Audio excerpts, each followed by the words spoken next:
Comme promis, chose due, bonjour à tous, moi c'est Marion. Voici mes coups de cœur artistiques dans le pavillon de l'Arsenal de la Biennale de Venise. Je vous rappelle que la curation d'Adriano Pedrosa est centrée sur l'étrange. Et justement, voilà un astronaute bien particulier. Grandeur nature, vêtu de tissus colorés et transportant un baluchon bien rempli. Cette sculpture n'est pas unique, elle est issue de toute une série d'astronautes étranges, comme son nom l'indique, que l'artiste Yinka Shonibare créé depuis 2015. Placé dès l'entrée du pavillon, il ne semble pourtant pas nous accueillir, mais part déjà conquérir un ailleurs. Le message est clair, la figure symbolise les défis du déplacement. Issue de la réflexion de Shonibare sur l'espace comme refuge potentiel, l'œuvre nous avertit. Cette sculpture a suscité l'acclamation internationale selon le site de la Biennale de Venise. Cet astronaute est en direction d'un nouveau territoire. Assez grandiose pour tout vous dire, j'ai eu le sentiment d'entrer dans une église. Cette architecture de lumière est l'œuvre de Matao Collective et oui, la dimension sacrée est bien présente, mais vous allez être très surpris. Et si je vous disais que nous sommes dans un utérus? Je vous explique. En créant cette architecture composée de fibres et de sangles de sécurité, le collectif crée un environnement où l'on passe de l'ombre à la lumière, le symbole de la naissance. Il s'inspire également d'un tapis, takapo, utilisé traditionnellement lors des accouchements maoris. Cette œuvre symbolise également la volonté de reconnaître les travailleurs souvent négligés qui possèdent un héritage culturel méritant d'être reconnu. Passons à présent de l'autre côté et profitons de cette renaissance. Les salles suivantes sont toutes immenses, vous allez voir. Ici, des toiles monumentales sur tous les murs. Commençons par la plus immense, celle de l'artiste Frieda Toranzo Jäger. Envisageant un avenir marqué par la liberté queer, une communion écologique avec la nature et la création d'espaces joyeux et conviviaux, elle mêle ses idéaux avec un fort intérêt pour les machines, en particulier les voitures électriques. La pièce fait un clin d'œil à la vendeuse de fleurs de Diego Rivera et à la fresque de Juan O'Gorman à la bibliothèque de l'UNAM. De plus, l'œuvre rend hommage à Sappho, la célèbre poétesse grecque de l'île de Lesbos, célébrée comme un symbole queer pour sa poésie émotionnellement chargée, adressée à d'autres femmes. La taille exagérée de la signature de l'artiste parodie non seulement l'autorité masculine traditionnellement associée à la peinture, mais elle revendique également cet espace pour une voix féminine queer. J'ai beaucoup aimé les peintures de Passita Abad, semblant être morcelées, comme si elle assemblait des pièces de puzzle. Son travail se caractérise par l'utilisation effusive de la couleur et une vaste gamme de techniques et de matériaux, influencés et inspirés par ses contacts avec les gens et les cultures lors de ses voyages. Elle a vécu dans 11 pays et voyagé dans 62. Sa peinture témoigne d'un fort intérêt pour l'expérience des immigrés, que ce soit leurs conditions de vie ou leur lutte interne lorsque l'on doit s'adapter à la culture d'un autre pays. Un peu de sculpture dans ce monde de brut, Juana Marta Rodas est initiée à l'art de la céramique par sa grand-mère, suivant une tradition populaire paraguayenne de transmission des savoirs entre mère et fille. Cet art résiste à des siècles de colonisation, de modernité et de mondialisation au Paraguay. Mais ce n'est pas de l'artisanat d'art. L'artiste a une pratique bien singulière de cet art ancestral et elle reste influencée par l'art contemporain. Les anciennes cruches, vases et fontaines se transforment, incorporent des formes zoomorphes et anthropomorphes et prennent des protubérances et concavités fantaisistes telles des représentations naturalistes. Quelques mots sur deux peintres, Dalton Paula et Salman Tor. Dalton Paula nous présente une série de 16 peintures représentant des figures historiques d'ascendance africaine qui ont dirigé ou ont été impliquées d'une manière ou d'une autre dans des mouvements de résistance contre l'esclavage au Brésil. Hommage à leur mémoire, hommage au pouvoir, ces portraits ressemblent aux studios de photographie de portraits de la fin du 19e et du début du 20e siècle. Salman Tor m'a subjugué. J'ai rarement vu des peintres peindre avec ce verre très chimique.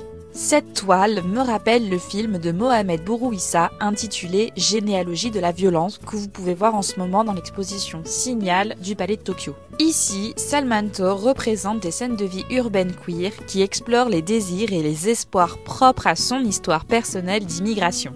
Les scènes peuvent être violentes par l'intervention de masculinités qui tentent de l'éradiquer.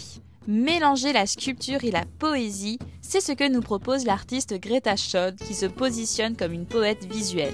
Mon passé d'étudiante en littérature reprend le dessus. Des écritures couvrent les faces plates ou courbes de ces objets, donnant forme aux mots répétés marmo, le marbre, granito, le granit, ou quartzite, le quartzite. L'artiste isole ensuite une lettre dans le mot et y applique de la feuille d'or, créant un rythme à la surface comme en poésie et transformant son écriture en un dessin abstrait. Ces lignes sont décrites par l'artiste comme des vibrations qui enregistrent les variations de l'écriture manuscrite et l'expérience ou le processus de création de l'artiste. Un photographe parmi les étoiles, Riverclore adapte Le Petit Prince d'Antoine de Saint-Exupéry sur les murs de la Biennale. Portrait sensible de la vie dans les communautés minières andines qui fait référence à 500 ans d'extractivisme colonial.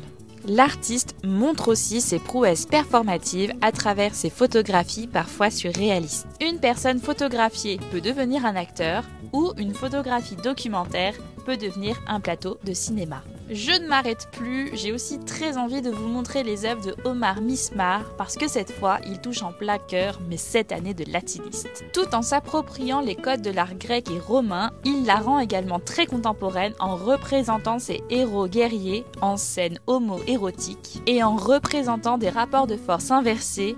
Ici, le lion devient la proie. Il revendique audacieusement une image explicite de la vie queer, jugée contre nature dans son pays d'origine. Mais son travail va au-delà.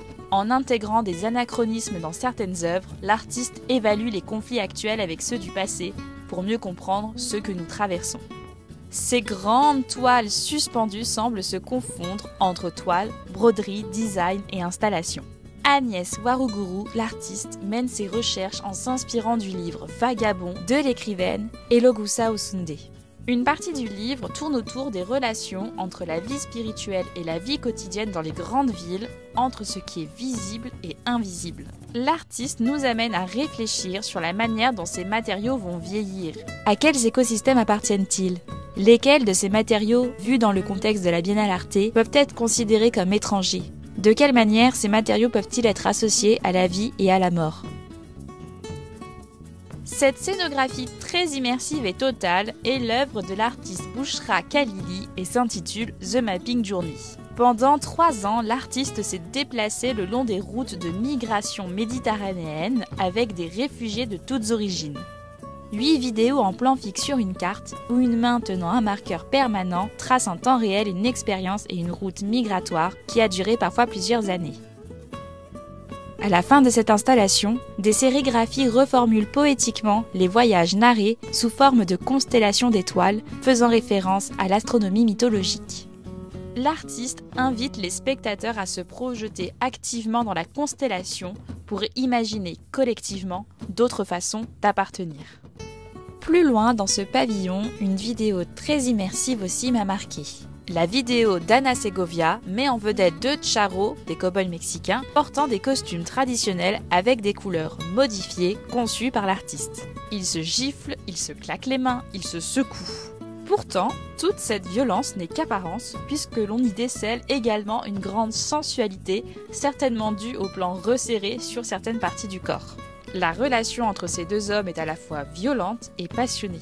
L'artiste nous invite à reconsidérer les dynamiques au sein des environnements centrés sur les hommes.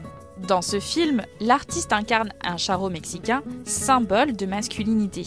Cette performance est inspirée de son expérience personnelle. L'artiste avait proposé ses costumes justement à de nombreux tailleurs qui ont tous refusé de les créer car ils les jugeaient trop efféminés. Les costumes présentés dans le film ont été créés par le petit-fils charro du tailleur Georges Negrete, une icône du cinéma mexicain de l'âge d'or qui incarne encore aujourd'hui toujours l'idée de masculinité dans le pays. Une victoire féministe pour l'artiste que nous pouvons apprécier avec elle. Une autre vidéo m'a intriguée, celle de Joshua Séraphin. On y voit un être humain se dandinant pleine de boue dans un environnement très moderne par la présence de ses néons. Il s'agirait ici d'un humain d'un genre nouveau, une nouvelle espèce. L'artiste nous livre ici une vision du futur où l'humain serait non-binaire.